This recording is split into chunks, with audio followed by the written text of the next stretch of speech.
Good morning. Another Oklahoma sunrise. Thank you for being with me. Today we're on page 231, reading about Mourning Dove, or Crystal Quintasket, 1888 through 1936. That looks clear. Mourning Dove was born in 1888 near Bonners Ferry, Idaho, the daughter of an Okanagan father and a Shoyalpai or Colville mother. Raised with the English name Crystal Quintasket and the Okanagan name Ishuma, Mourning Dove. Mourning Dove was raised mostly by her paternal grandmother, who had married an Irish employee of the Hudson Bay Company, who deserted her. White men's betrayals of Indian women later became an important theme in her works, including her writing Kogiwea, the Half-Blood. In addition to her grandmother's teachings, Mourning Dove studied for 3 years in the Sacred Heart Convent in Ward, Washington, and briefly attended U.S. government Indian schools before enrolling in a business school where she learned typing and improved her English. Mourning Dove married twice, although she never had children. With her second husband, she became a migrant farm laborer, following the harvests of apples and hops throughout the Pacific Northwest, carrying along her typewriter. Mourning Dove worked steadily on her writing. In 1914, she met Lucilius V. McWhorter, founder of the American Archaeologist. Looks like that was a writing, like a magazine or something. Who had a deep impact on the novel Kogiwea as it was being written, inserting ethnographic explanations into it, as well as critiques of Christian hypocrisy and government corruption. With McWhorter's assistance, Mourning Dove published Kogiwea in 1927 and Coyote Stories in 1933. Mourning Dove died in 1936. Kogiwea, the first published novel by a North American Native American woman, is the story of 3 half-blood sisters and the varying strategies adopted by mixed-blood women. One sister assimilates to white culture by marrying a white man and leaving Native American culture behind. Another rejects her white background and embraces the most traditional stances in resistance to any sort of cultural change. The third, Kogiwea, tries to live in both worlds, but finds herself always an outsider, asked repeatedly to choose her real identity. All right, now here's this lady's writings. This is what I'm going to read you. Is from Mourning Dove by Crystal Quintasket, and it's titled, or it's from the I'm going to spell this for us, C-O-G, like cog, E-W-E-A, Kogiwea, is what I've gone with. The Half-Blood, from Kogiwea, 1927. And like I like to point out, I did not pre-read, so this will be a nice little word surprise. Word surprise sandwich first thing in the morning. Okay, so 1, 2, 3, 4 pages.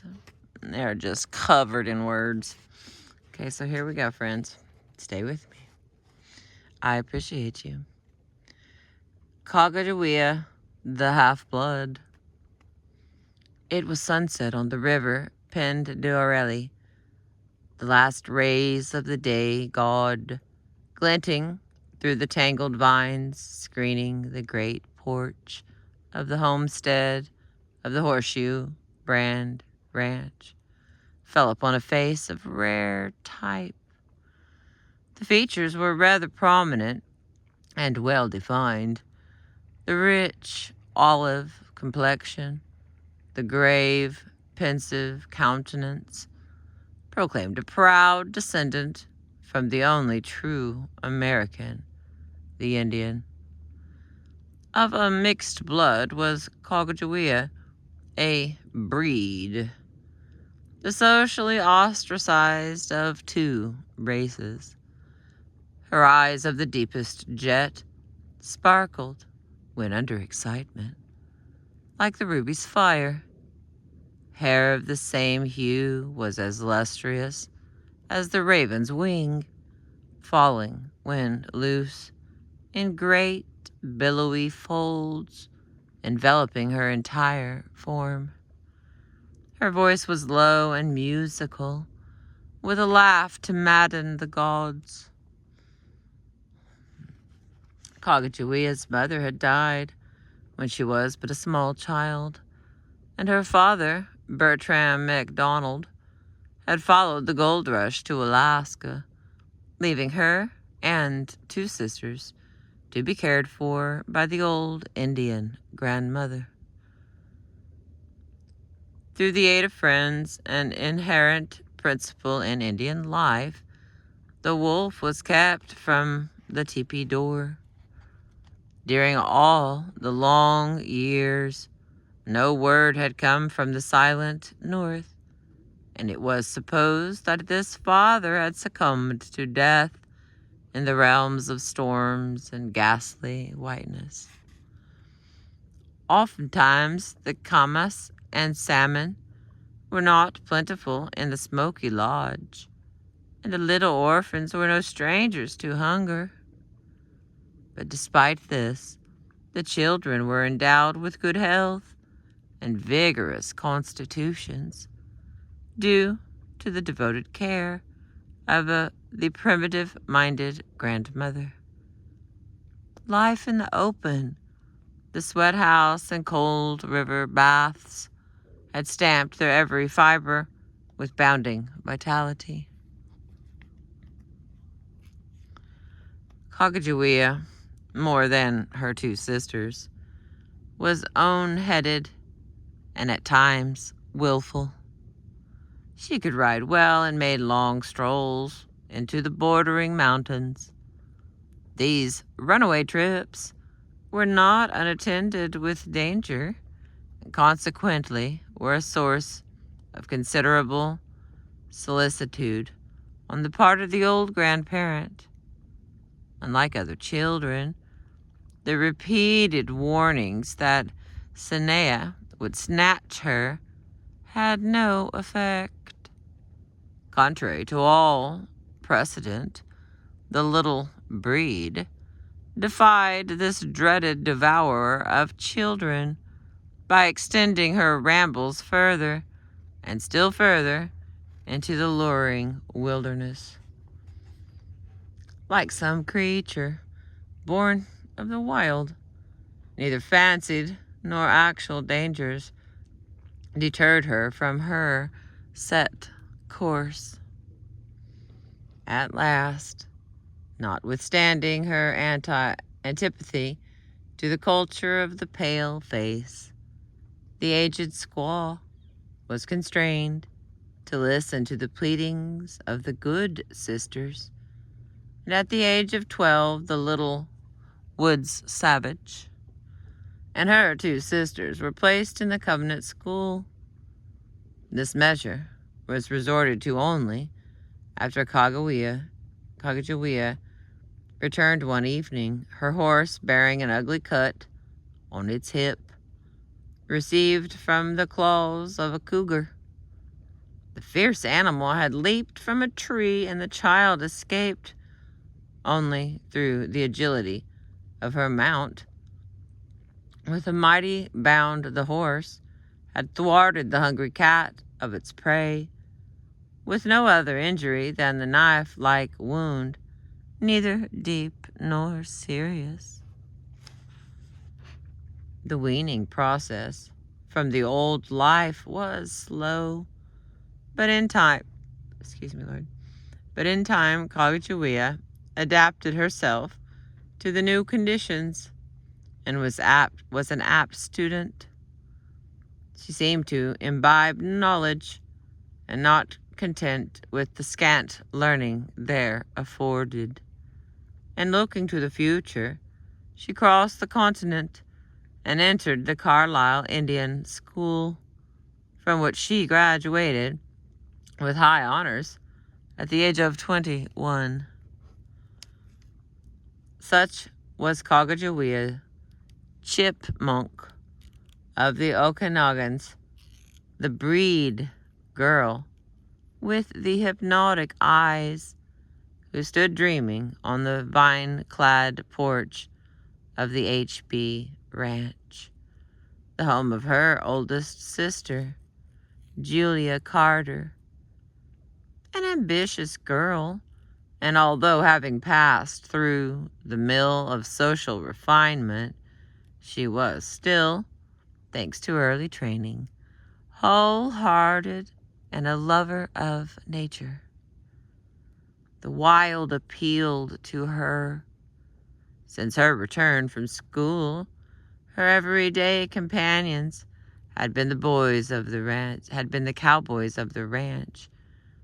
With them, or alone, she took many a thrilling dash on the back of a Wannawish, across the low swelling plains, or among the buttes and coulees of the broken uplands. Fond of books, the best authors claimed her attention when she was not riding or helping with the routine work of the house. Kagajawea was liked by all the rangers. She was close to their rough natures, for had she not been nurtured by the same elements? She commanded their respect, as but few women of her blood could command it. While ready to die for her, they knew the demarcation between harmless friendship and gross familiarity. She understood the beast in a man and how to subdue it with the same daring confidence which had characterized her younger days of mountain riding. The sun dipped lower as Kagajawea, gazing out over the undulating hills to the west, dreamed on. What had the future in store for her? What would it bring? Would it, through her, illuminate the pathway of others? Could she feel any sphere of usefulness? Or would she, like the race whose hue she had inherited, be brushed aside, crushed, and defeated by the cold dictates of the superior Earth Lords? She had struggled hard to equip herself for a useful career, but seemingly there was but one trail for her, that of mediocrity and obscurity. Regarded with suspicion by the Indians, shunned by the Caucasian, where was there any place for the despised breed? The girl's reveries were broken as the range riders burst into view over a distant swell. She saw them thrown into sharp silhouette against the sun, leaving its last crimson touch too plain, and the beautiful Penderelli, as its blue waters swept southward around the horseshoe, from which the ranch derived its name. She thought of the canoe, which ruffled its bosom no more. The huge clay banks on its eastern shore loomed gray and somber in the shadowy gloaming, never again to reflect gleam of signal or campfire. The buffalo no longer drank of its cooling flood, nor thundered over the echoing plains.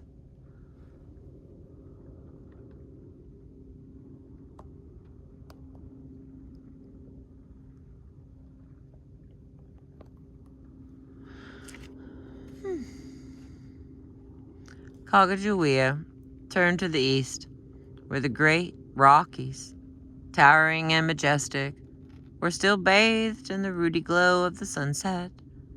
For a moment, the topmost pinnacle stood clothed in scarlet flame.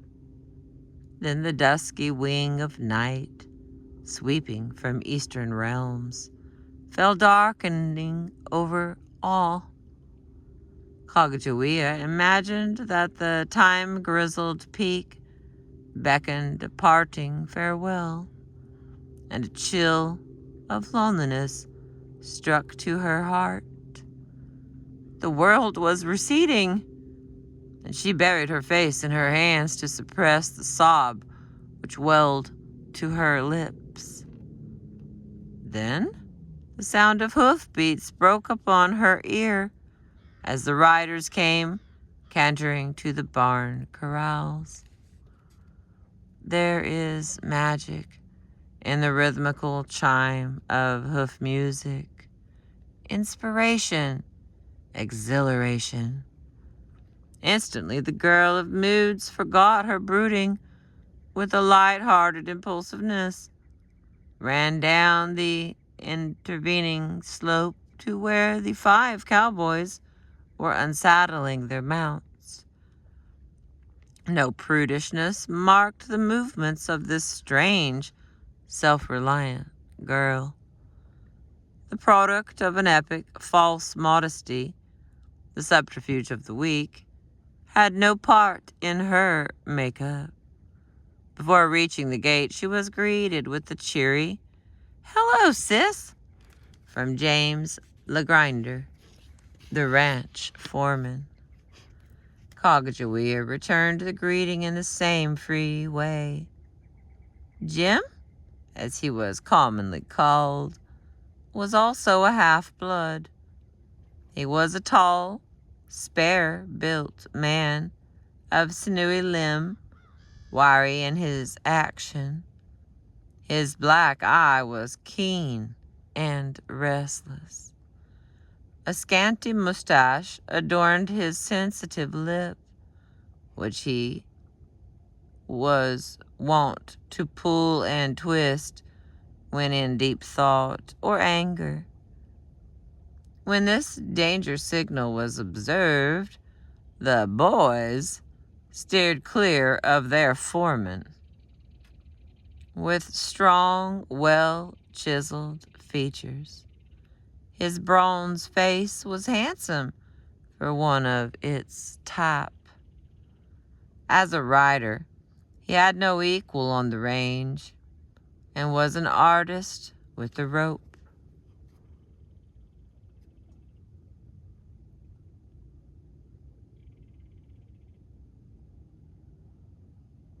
Okay, there we go. I think it's clear. It's a little sketch there, guys. See if that helps a little. Okay, we continue. Me and the dog. Quick-tempered and a dead shot, with his suspicious Indian nature, he was not regarded as a safe man to cross, although the handle of his 6-shooter at his belt bore no notches. His schooling was limited to indifferent reading and writing. 27 years of age, with a life on the range, he was a typical Westerner, a rough nugget. but with an unconscious dignity peculiar to the Indian.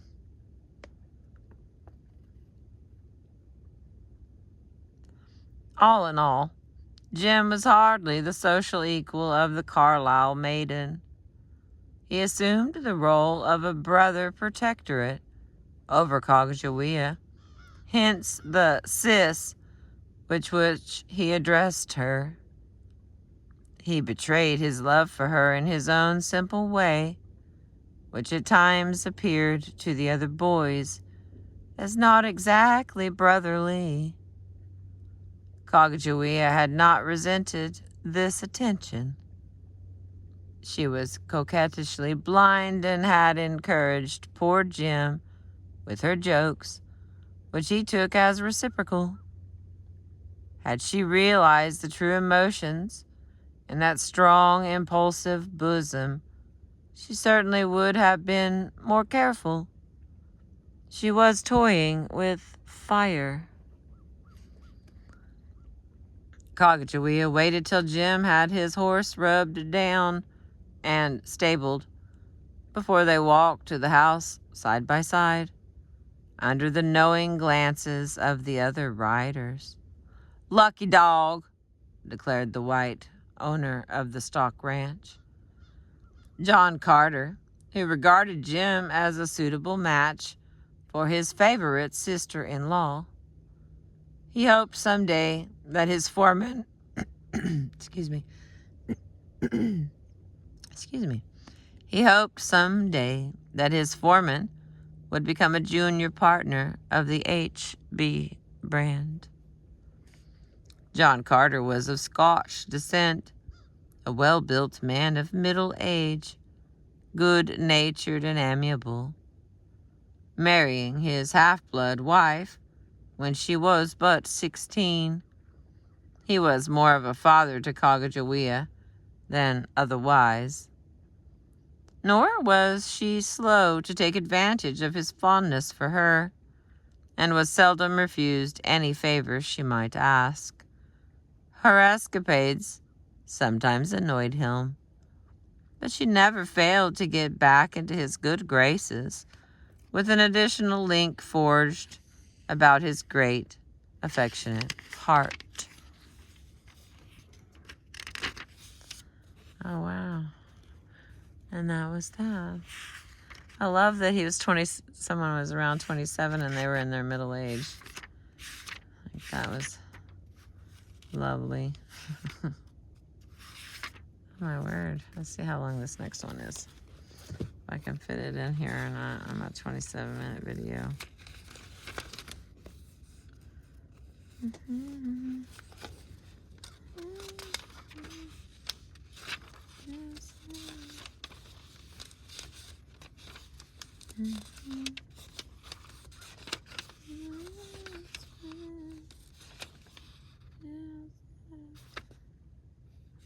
Huh. Well, that's kind of funny. This next one's like 20 pages, so I'm not going to be able to add it to this one and fit it all in under an hour. I wonder if I could get ahead and do a different one. Nope. The next one's also several pages. Oh, my word. Okay, lovelies. I'm going to let you go this morning and see if I can find another angle on the sun. Then I'll read us some more. If not, I appreciate you. I hope you're enjoying this book. I know I am. It really highlights the amount of things you don't know, which is always a healthy experience. I appreciate you. Thank you for being with me. Have a beautiful day.